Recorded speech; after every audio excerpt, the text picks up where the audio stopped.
the one thing keeping you stuck is the way you think. Welcome to Change Your Mind with Kris Ashley, the podcast where science meets spirituality and mindset becomes your most powerful tool for transformation. I'm Kris Ashley, author of Change Your Mind to Change Your Reality, trainer, speaker, and lifelong seeker. For years, I battled trauma, depression, anger, chronic illness, low self-worth, and the weight of old stories. Until I discovered how to rewire my mind, reconnect with my divine nature, and consciously create a new reality from the inside out. This show is here to help you do the same. Each week, we explore the intersection of personal development, spirituality, and science, diving into topics like healing, emotional mastery, entrepreneurship, resilience, and the quantum nature of reality. You'll hear powerful stories, gain practical tools, and real conversations that will help you change your perspective, get unshakable confidence, and live the vision your soul has always known is possible. Whether you're navigating a major life shift, building your dream business, or seeking deep healing and alignment, you're in the right place. So if you're ready to break through, take back your power, and create a life on your terms, this is your moment. Let's break free from the patterns that hold us back, awaken to who we truly are, and rise. Your transformation starts now.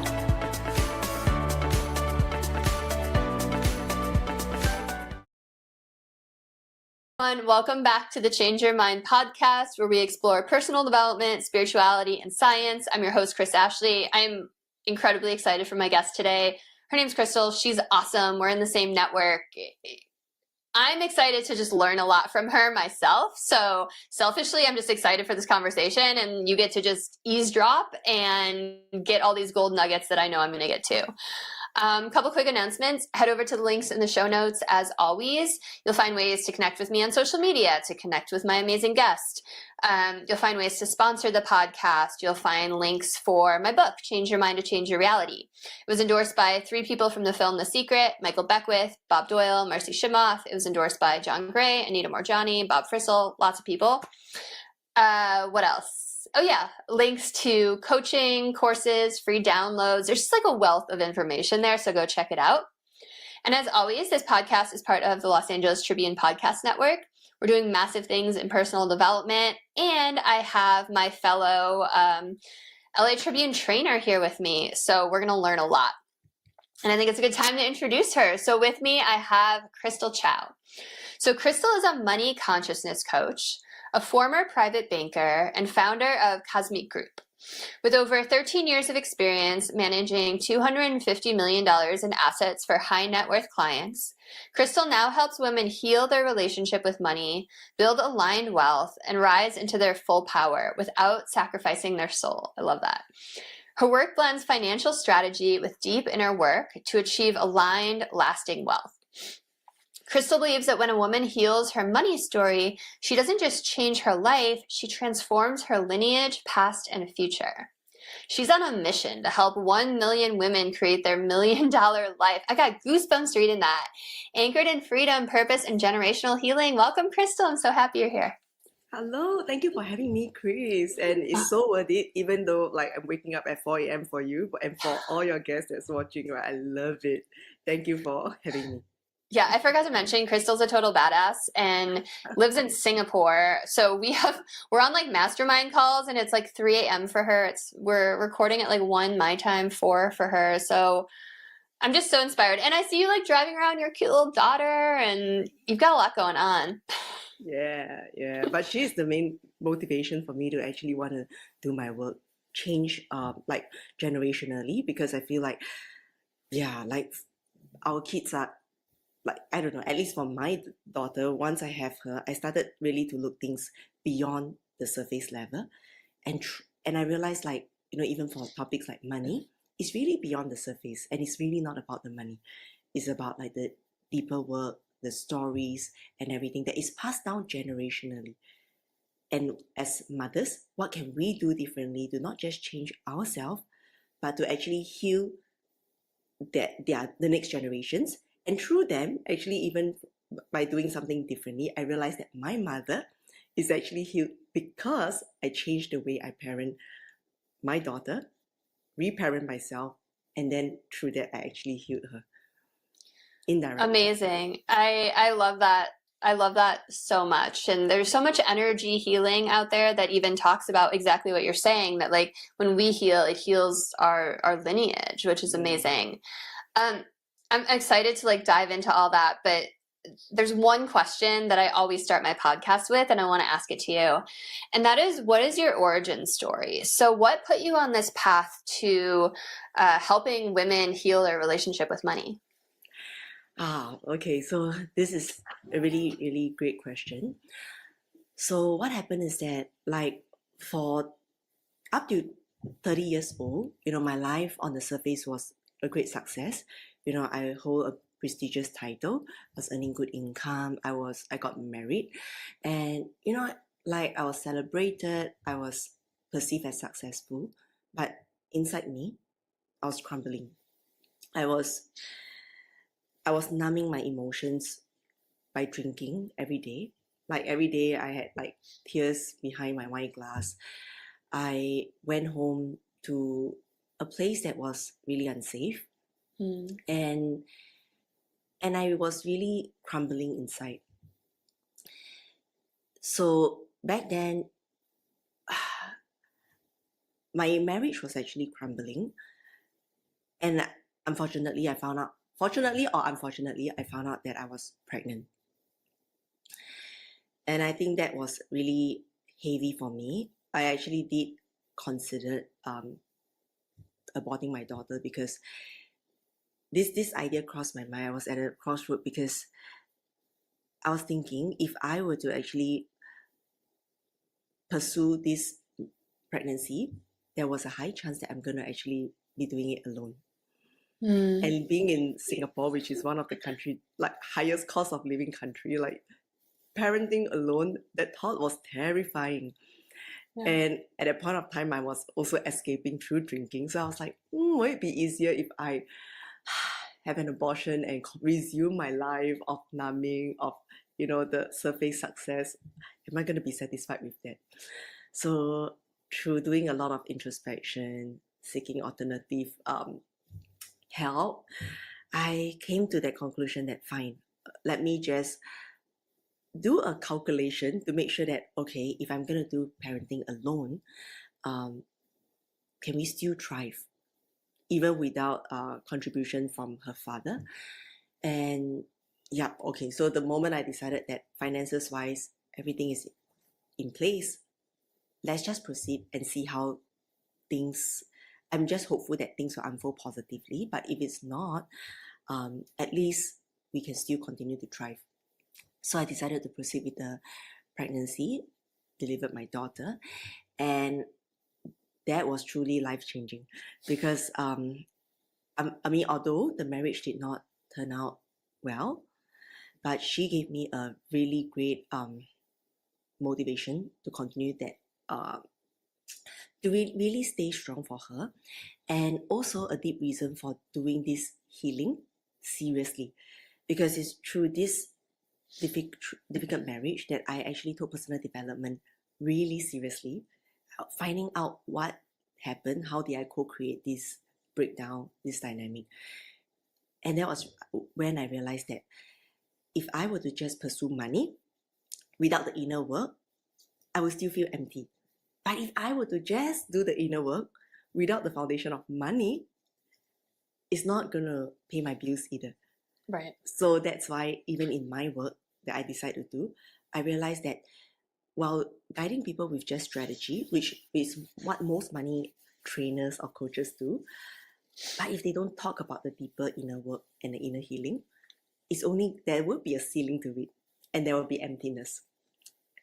And if I were to just talk about manifestation, law of attraction, but without strategy, that wouldn't exactly be building on a solid foundation. So my work actually integrates these two to help elevate and help really strategize and materialize this true wealth, true lasting wealth for women. Thank you so much. Yeah, go ahead. And the essence is actually to simplify, because I realized, like, being in the financial industry for so long, I've been 10 years in banking and I pivoted into crypto, I realized that the finance world make finance way too complicated than it's supposed to be. So I think what people say about me is that I can actually keep things really simple for them to understand, to make finance, especially for women, not so intimidating for women. So yeah, that's what I do. Amazing. You're amazing. Thank you for sharing your story. I was like, I don't know if you saw, I was like tearing up when you were talking about like once you had your daughter, everything changed, because I'm like, oh, I know that feeling. And I really appreciated that you said like, okay, let me look at, as I'm healing, let me look at this and how I co-created this situation.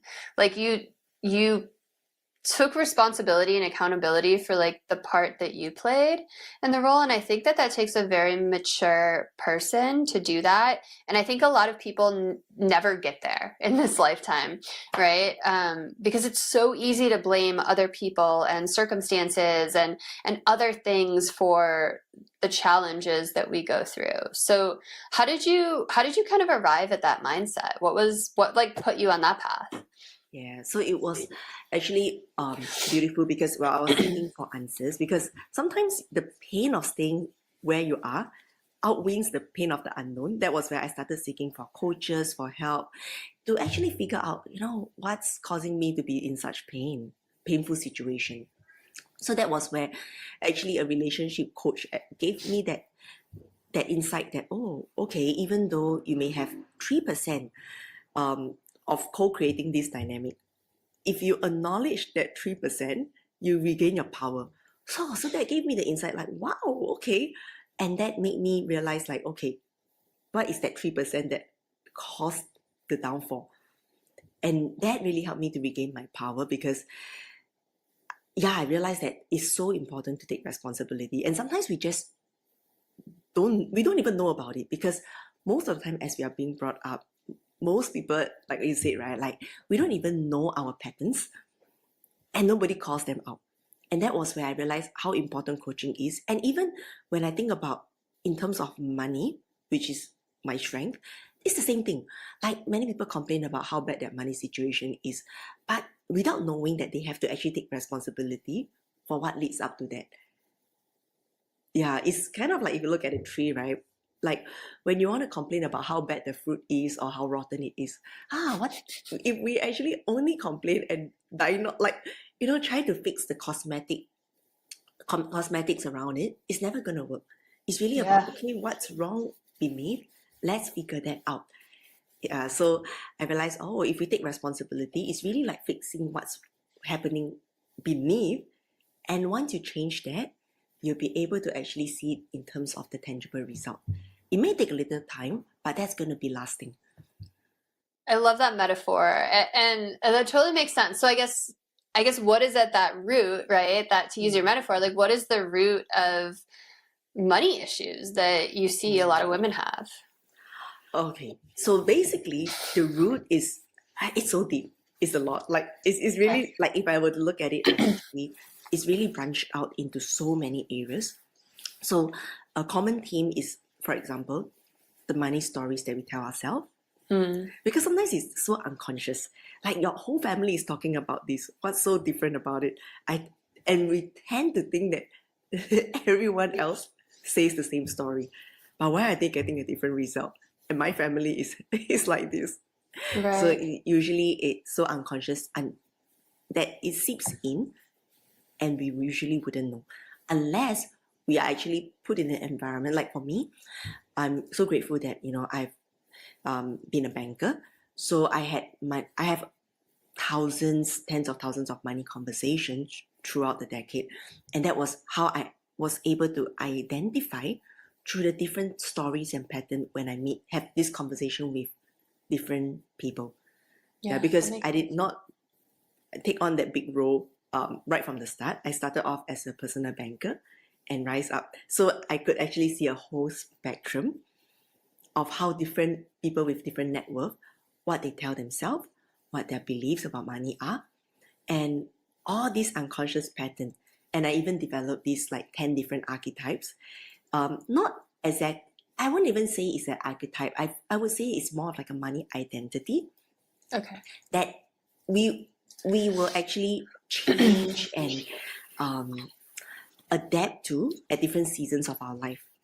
And I feel like for that, it's not so much in the lens of scrutiny, but sometimes it's really when you know yourself, you're able to actually be one step ahead and be able to actually more of like that awareness helps us to actually make some changes in our lifestyle. And even if we don't change immediately, we just be by just being a little bit more conscious about it, we're able to see, oh, okay, maybe this is where I can improve on. This is where I can maybe reduce some leaks and even be more gentle with ourselves, because sometimes when a certain pattern arises and we don't really like the results or we don't really like it, we tend to be very critical and we tend to shut down, and then we realize that, oh, I'm not good with money, and then the negative story comes in. I'm not good at money, so I'm not going to look at it.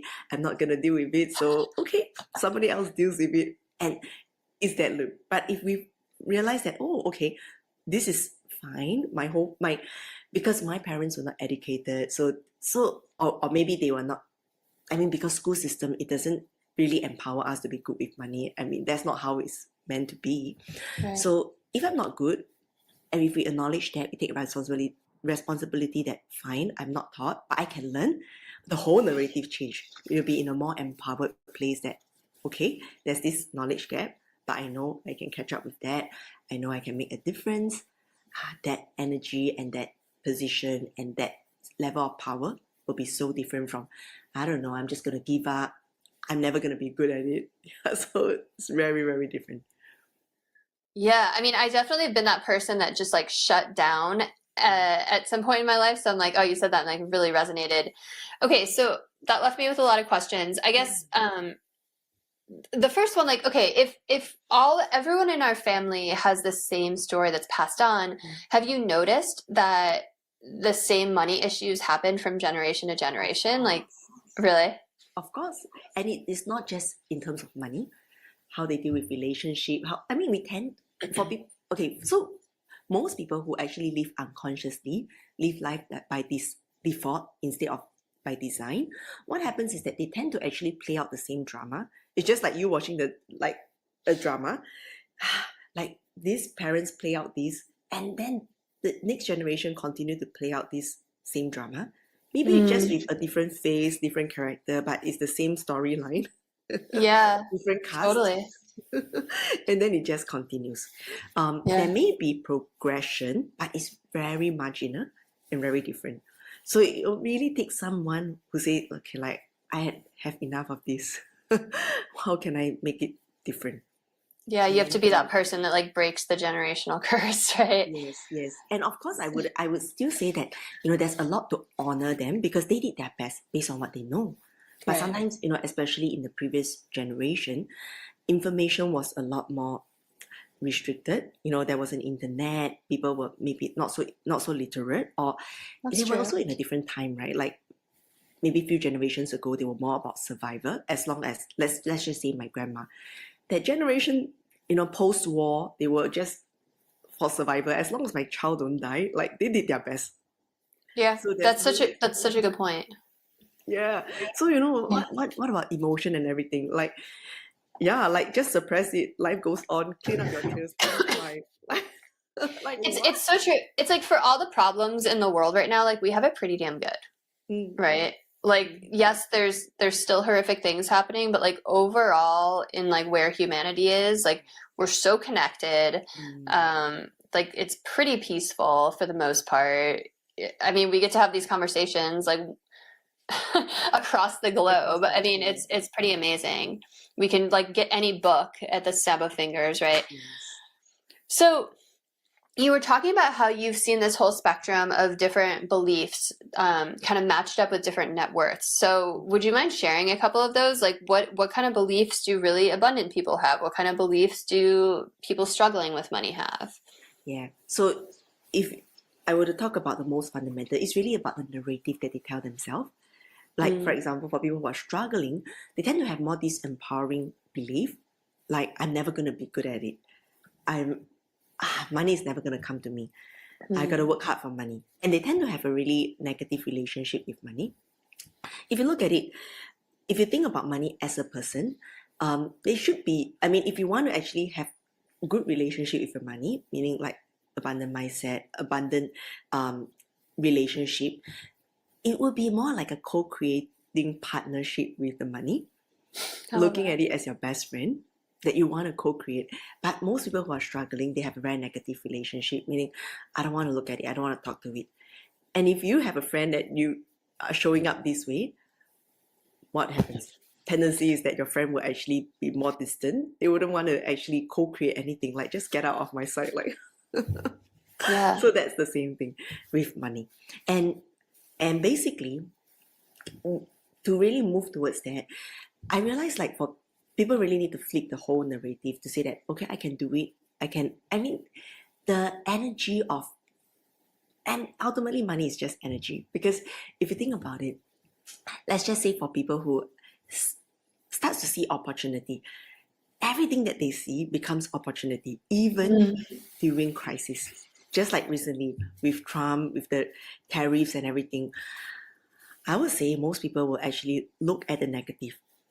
But in every crisis, it's going to pull people's net worth further and further apart. The reach actually gets richer because what they see is only opportunity.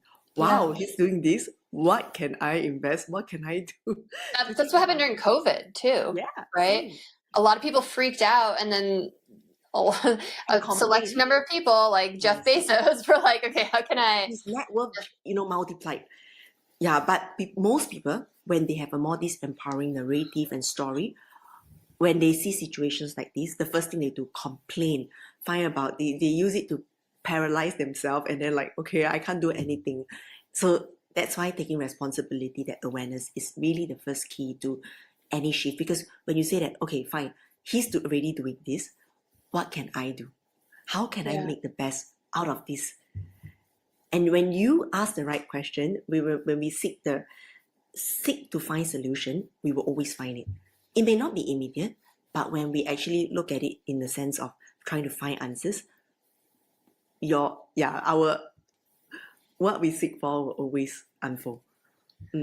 Yeah, really well said. And I love that idea of like money is just energy. I had someone else on my show who talked about money, and she was like, I talk to money. I'm like, money, come visit me, or something. Like she has conversations. So like, okay, money is energy because everything is energy. Like, what do we do with that? How do we work with that? Yeah. Okay. So this may actually seem a bit woo or I love woo woo. Let's do it. Yeah. So basically, my role is actually to blend in the woo woo and how to actually make the woo tangible. Because I feel like ultimately we both have both sides of the brain, left and right. It's not about just talking to one side. It's about two sides, right? So when I say money is energy, what I actually really mean, and actually what most people really mean, is that, okay, you think about money, it's actually something that human created. Before money, what happened was people were doing barter trade. Yep. Meaning, I have this, you have this, okay, let's exchange. But sometimes I don't really need that right now, especially, okay, so then people came up with money so that the mode of exchange can be easier. Yeah, but so if you think about it, actually, money is just that thing that you want to exchange. But I'm now changing it into a paper so that I can hold it for me to exchange it into something that I really need in the future. I never thought about it like that, but you're so right. Yeah, so it's as simple as that. So sometimes even like it's really like when I say it's energy, because sometimes when we don't get the reward in money, we tend to be like negative about it, that I'm not getting rewarded. But it's really about seeking what else did you gain out of it?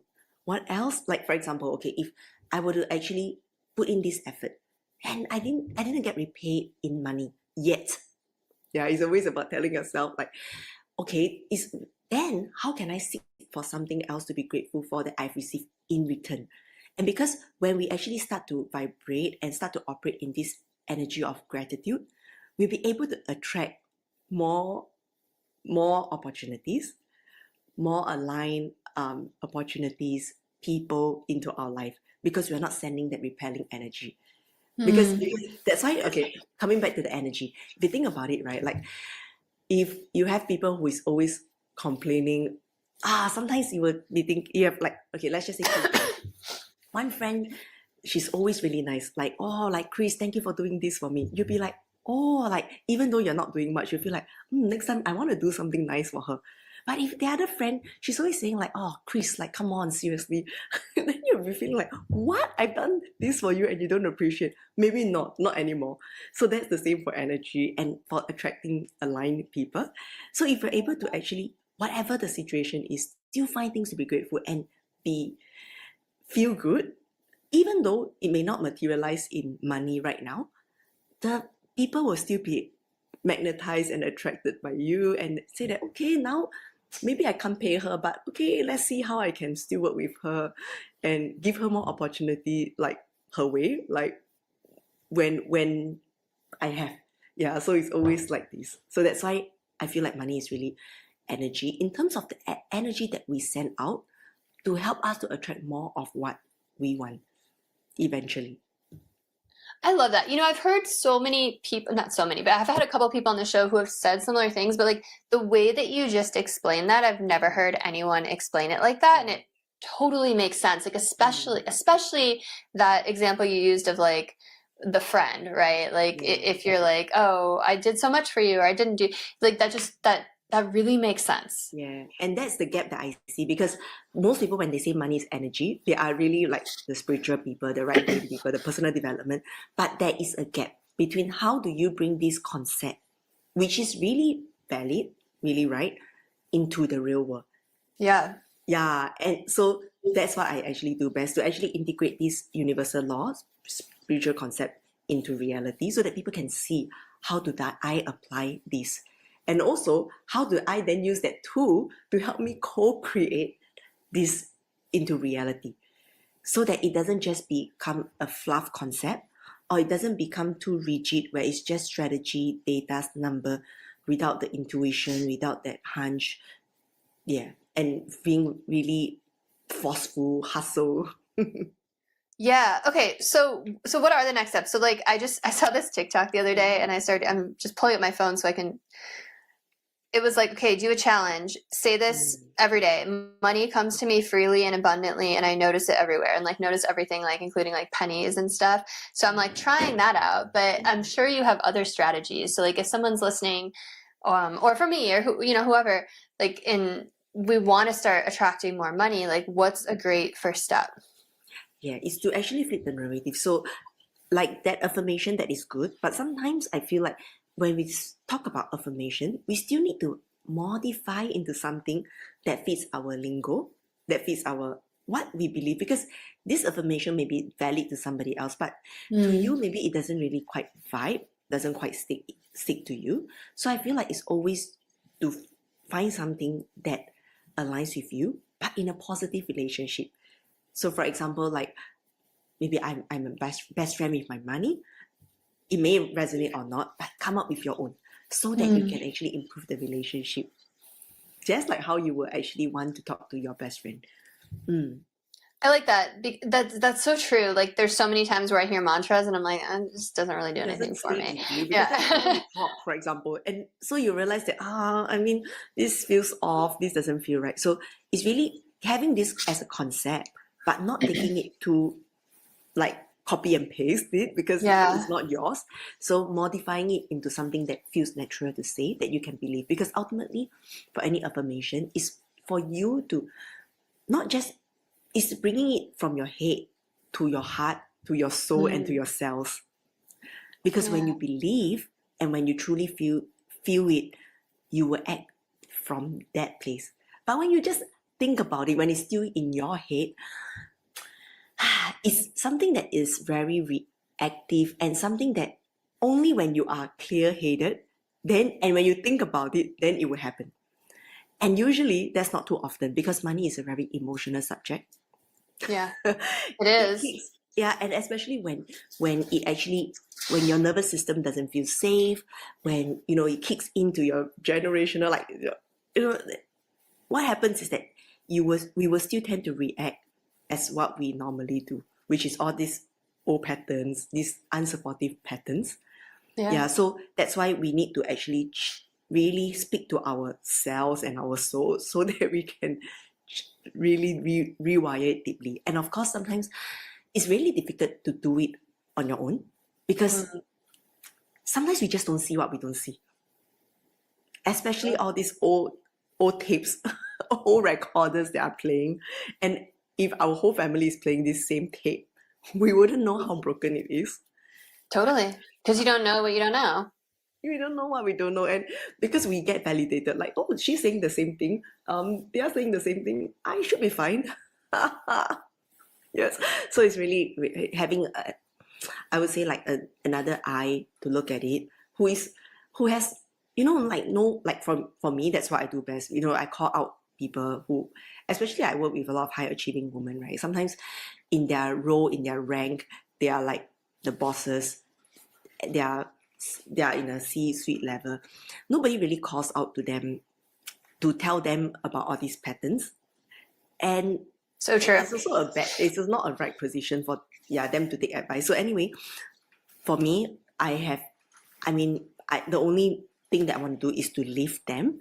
So by actually calling it out gently, just as a friend, as a supportive, like, co-creator with them, they know that I have the best intention for them.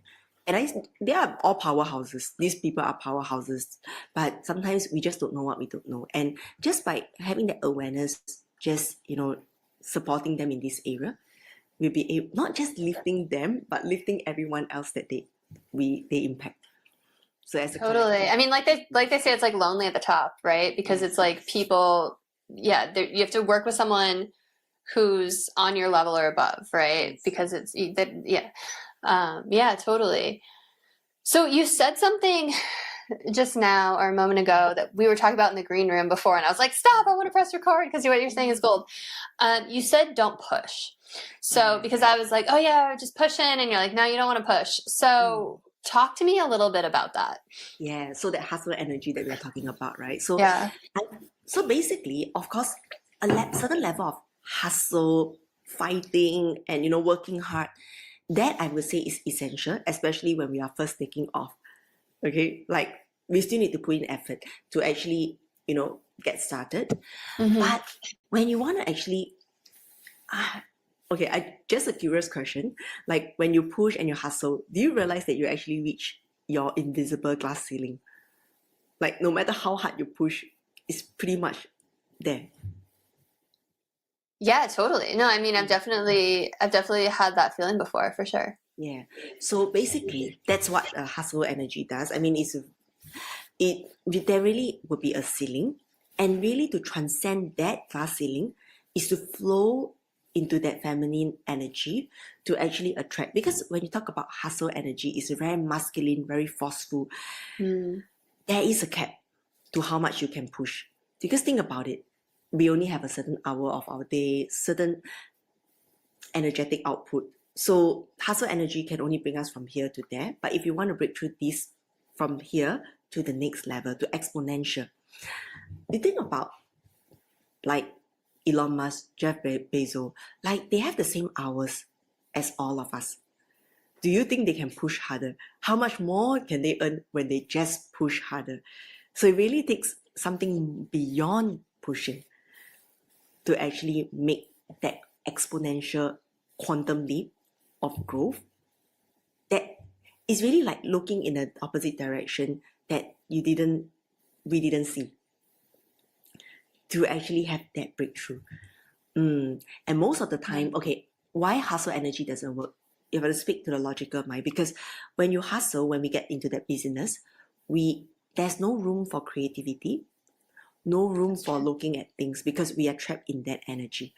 So that's why to transcend above that, we need to actually slow down to speed up, make room so that we can start to look at things differently, be creative, and provide solutions that will be able to actually to actually break through that ceiling.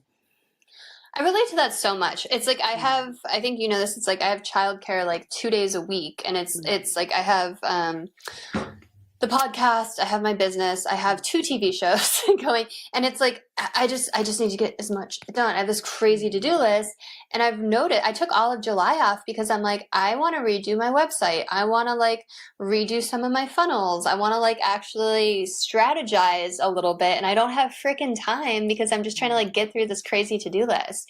So I relate to that a lot. There's that like kind of hustle energy, and it's like there's no room for like any creativity coming in. Yeah, yeah. And that is actually the gap. So basically it's really important to slow down, to speed up, because okay, think about it. When there's no creativity, we become like the machine, the person in that machine that is I actually like the trying to. hamster wheel. Yes. And how fast can you outrun that hamster wheel? Is almost never. Because it's meant to trap the hamster there. So if you Yeah. actually step back, imagine a hamster stepping back and looking, oh yeah, this cage is like this. How am I gonna like plan my route? You realize that, oh, maybe he's able to find a solution to optimize his energy, Yeah. yeah, to Totally. actually get what he wants. So it's the same rationale, yeah, to Yeah. look at a different direction. And sometimes it's really coming into alignment, because that busyness, that hustle energy it rewards us for being busy, but being busy doesn't mean productive. Mm. And yeah, so that busyness is something that is also kind of like a false construct that I would say the more of like the factory age sold us the idea that we have to all get busy. Yeah. It's true. The manufacturing age, yeah. But now, I mean, being in a technological age is a very different time, different era, especially, so I think busyness is something that is way too overrated. And if we just slow down, we'll be able to actually plan better, to actually find areas of leak, find areas of potential growth, and be able to better optimize how the energy that we put in, the effort that we put in, to get an exponential result. I love that. Yeah. Thanks so much for walking through that. I love that. I love the Yeah, hamster and you realize metaphor. that you will be even more magnetic to attract, because when you're hustling, the energy that we are in, right, is chasing. I gotta chase. And if you think about it, when you chase something, naturally what happens? It runs They away. run. So true. Oh my gosh. Yeah, but when you just be there, just being, and you attract, but you just send out that energy, okay, this is me, this is what I'm looking for, then the really aligned opportunity will come. And you realize, oh, it doesn't mean that you don't have to put in effort. You still have to put in effort, but it's very strategic. This is what I want to attract. This is what I put out there. This is what my intention is, what I want to do, how I want to do. Then align, the people who are aligned will come. And people who are not, actually, this acts as a filter also, it repels. So in a way, it's Yeah. optimistic versus hustle energy. Whether it's aligned or not, I just chase, make sure it happens. I just want to make sure that I see it the way I want to see it. But sometimes the funny thing is that you don't know what the universe has for you. And sometimes the hustle energy is so fixated in how I want to see how the result. That means we are, like, I used to be that too. I was a big hustler. So if the result doesn't show up this way, it's not what I want. It's not a result. I am not grateful for it. It has to show up this specific way. But sometimes you realize, like, at least I realize that if I'm too forceful, I miss out all the other opportunity that it is actually even better. But I just couldn't see because I was so fixated, kind of like the horse, right? Like, Yeah, with the blinders, totally. yeah, the blinders. I can only see this, and I only want to see this. And sometimes the universe will say, fine, you're so fixated, go ahead, you see this. But when you receive it, it's like, oh my God, like, is this what I really asked for? And I don't really want this, it's not. So even like the past few years, I learned a lot about surrender, and I realized, oh wow, when you just set the intention, you do you do what you need to do, and surrender the outcome, in terms of letting the universe really send you what it thinks is best for you. Sometimes it actually becomes, it is even better than you can imagine. Versus when I was back then, when I was so fixated, it has to be this way. May not be what you order, may not be what you really what is really best. Totally. It's that idea of like, don't get attached to the how. And I feel like money is such a great example of people getting so fixated. They're like, I want $1 million in my bank account. It's like, well, do you want 1 million pieces of paper, or do you want financial freedom, or do you want to like Exactly. be able to travel with your kids, or like your That's calendar? why So yeah. even for what I actually do, I feel like what I want to promise people is the $1 million life, not just the $1 million in the bank account. Because how many millionaires do we see that are so miserable? Because Yeah. they actually lose the essence of what they were chasing for. Maybe at the beginning they wanted to have a loving family, to have maybe for example just have a loving family, but they were so busy chasing that dollar that they forgot about it, and sometimes at the cost of the loving family. Right. Yeah. So Yeah, it's totally. really It's like only someone can be like rich on paper and like bankrupt in yeah. areas of But their what life. what if you can rewrite the narrative to be rich in both areas, both on paper, materially, and also on a soul level where if my intention is to have a loving family, I still get that, and it's a co-creation, not at Yeah. the expense or sacrifice of one another. Yeah, absolutely. Mm, So you mentioned earlier that you've come up with 10 different identities yeah. of people. I'd love for you to just run through those because I've just been curious since you said Yeah, it. I can show you. Yeah, Yeah, I think grab your stuff. yeah, I'm intending to do a quiz, but I'm still building it, and Oh, I'm oh, actually that'd making be so videos. fun to do. Let me Yeah, know when you have it. yeah, I'll let you know. So right now I'm just sharing videos to talk about the different archetypes. So actually I built this Oh, cool. to share about the 10 Oh, different wow. Is archetypes. that all type in there? That's so cool. No, that's I've written. So the first one is actually an avoider archetype, Okay. or identity. Hoarder. The second one is a dependent dreamer. The third one is a money hoarder. Frugal warrior. That's the fourth one. The fifth one is an overspender. Sixth one is a leaker, money leaker. The seventh is an overgiver. Eight is a comparer. Nine is a self saboteur, and the 10 is a money chaser. Oh, wow. So Can you be multiple at once? Because I'm yes, like, yes, it can like be some of multiple. those So hit hard. what I decide to build is like a spider diagram. Is it what Mm. it's called? Like yeah. Like a So spider web. yeah, kind of like a web. So basically, we can be a few, because sometimes in different season of our life, we will be stronger in some area. So it's really just to identify, okay, where are we now, and how can we transcend above it. And sometimes there are actually unconscious patterns, um, either generation, or sometimes it's adaptive patterns.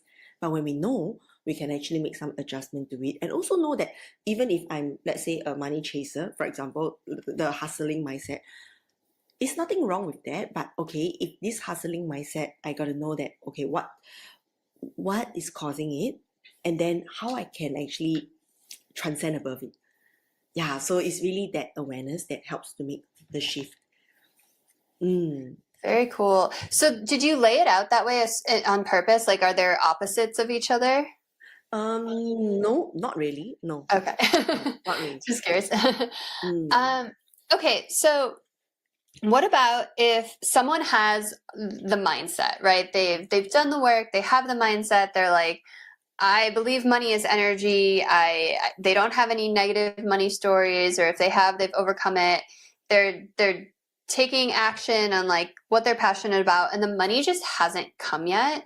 Like, what do you have to say to those people? Because I have a lot of listeners like that. Like, I've been in that position many times. So what's your advice for that? It will come. I Mm. just have that knowing that it will come. Sometimes it may not come when you want it. Yeah, which is sometimes that back to that fixation, right? Like I want it now. But sometimes even when we order, I know that these days like kids are brought up in a, like we are also brought up in a really immediate gratification, in a Yeah. it's the immediate gratification, right? Like I order this, it has to come now. Like my daughter, like YouTube, like the advertisement, I want to skip it now, press skip now. Like no, it doesn't work this way. Like sometimes You have to wait it 20 seconds, sorry. yes, yes, yes. So it's really giving it some time, and just continue to have this knowing that it will come. As long as you actually tune into yourself to take that aligned action towards your goal. Yeah, so just keep showing up. It will come. Yeah, that's great advice. For me, when that happened was when I left my job in tech to start pursuing my dreams of this. And it's a really scary place to be like, I'm dependent on this new company working, and I have all these things and I'm taking these steps, but it hasn't come yet. But there's also that sense of like, I couldn't stay at the last job because it wasn't aligned with my soul and I was feeling miserable. Like you mentioned, like feeling miserable. So in that instance, like, do people same thing? They just like keep showing up and just keep trusting and keep taking their aligned action. And also, when I talk about aligned action, it's really something that is out of, not so much out of desperation. Yeah, because sometimes when people say it's aligned, it's the head that is talking. That this gives me the most money, this gives me an instant reward. So that is also sometimes identifying, which is why some support is needed also, because sometimes when we are wrapped out in our own story, we really don't know. So and yeah, sometimes for people who are also not so attuned, like even like for me, I am doing the inner work. For me to even grow to the next level, right? Like I also need some external help to help me to call out patterns that I can't see for myself. So because there will be resistance. So when we talk about aligned action, it's really the path of less resistance, of really where you really feel good, not because of out of desperation. So I think the first essential part is really to check in whether this is really aligned. Yeah, which sometimes we may have issue identifying if this is aligned too. So yeah, when you fix that and when you know that truly is aligned from a place of not from a place of lack, but from a place of you truly wanting to do, whether you're being paid or not, when you follow that feeling, follow that path, you are just know that the money will come. My husband's grandpa used to say the same thing: do what you love and the money will come. It kind of makes me think of Bashar. I don't know if you've ever like watched Bashar clips on TikTok or anything, but like his whole thing is like follow your excitement. Yes. And it's like, and I believe in that. And not just Bashar who talks about it, Abraham Hicks, the law of attraction, is all these are actually, if you think about it, they are universal law. It's just that we are, especially I feel like in the manufacturing age, we're told to actually really be using our left brain. We actually lose touch with that good feeling with all the suppression and everything. So it's really coming back to that good feeling, trusting ourselves. Because sometimes the worst thing is that we don't trust ourselves because we were never taught to lean in. We were always taught to suppress, don't feel this, just follow the rest. It's like, what? Yeah, it's like the opposite of what you should do. Yes, and we don't know if we can really believe in ourselves. Yeah. Oh my gosh. I've like everything you've said today has just been like so much gold. I'm gonna have to go back and listen to this again because there's just been so many amazing pieces of advice. But is there anything we haven't touched on yet that you really want to get out there to people? Is there anything that you really want to know? Because I have a lot to share. Well, I mean, I don't know what I don't know. Like, what else do you have to share that you really want to talk about? We've got like 10 minutes left. I want to make sure that like whatever your expertise is getting out there into the world and people get to benefit from it. Okay, so I think one last piece is really to believe in yourself, because once we are able to, like, no matter what kind of like how financially illiterate you think you are, I feel like once you start to change the story, that means I can do this, I can learn this is going to be easy for me. Your relationship with money, that is it will immediately change. So I feel like this is one piece of advice. It's really simple, really actionable, and you can start telling yourself right now. And because think about it, same thing as we go to school, right? If we go to school, before going, we think that, this is going to be so difficult. Before I listen to it, we shut down. There's nothing that's going to come true, even if it's going to be easy. But if we go in and we say that, it's going to be easy, nothing is a piece of cake, the reality will always show us what we want to believe in. Yeah, absolutely. Beautiful. And I feel like that advice transcends like even just money. Like you can put that on any area of your life, relationships, health, It's a anything. universal law. Yeah. Awesome. You're amazing. Thank you so much for all your insights. I'm sure listeners want to know where they can find you, where they can connect with you, how they can work with you. So if you want to just take a moment and let people know.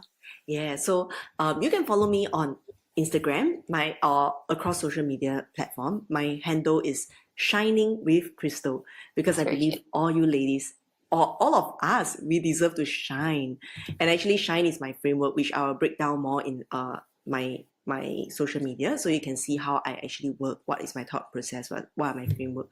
And I feel like we should never let anyone dim our sparkle, because I love that so much. everyone deserves to shine, and sometimes we just don't know, right? Like even for diamonds, for crystals, we are all wrapped up in like all the dirts and gunk and everything. It's really just to peel off that layer and really allow us to shine.